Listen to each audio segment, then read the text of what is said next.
Betul ke tidak kisah Ada. sahih ataupun tidak kisah Cikgu Nina bersama dengan housemate pocong ni sebenarnya? Okey, saya tarik balik satu komen ni bila dia cakap yang Cik, info sahih Cikgu Nina dah meninggal. Okey, Nisa DM dan Nisa tanyalah, boleh tak kalau Nisa nak kongsikan, Nisa nak bacakan kisah ni dekat Nisa punya TikTok, dekat Nisa punya platform lah, termasuk FB sekali. Okey, lepas tu hari Selasa Nisa contact Cikgu Nina ni. Okay.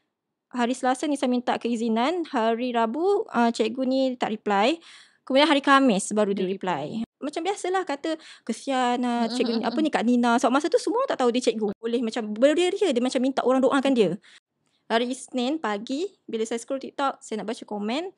Masa itulah baru saya tertarik dengan satu komen ni. Okey. Okey, saya tertarik baca satu komen ni bila dia cakap yang Cik, info sahih Cikgu Nina dah meninggal.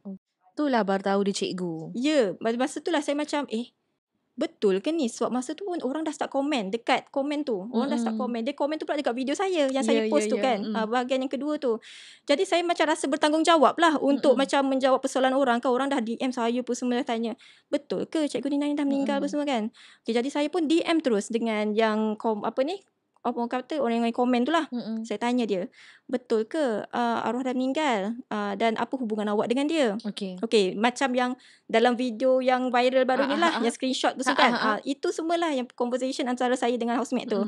Okey, saya tanya dia, betul ke apa hubungan awak dengan dia semua dan betul ke dia cikgu? Sebab bila saya tengok dekat TikTok yang post yang komen ni kan, dia ada post satu video gambar apa orang kata, gambar batu nisan. Dia kata sama-sama sedekahkan Al-Fatihah dekat arwah apa semua.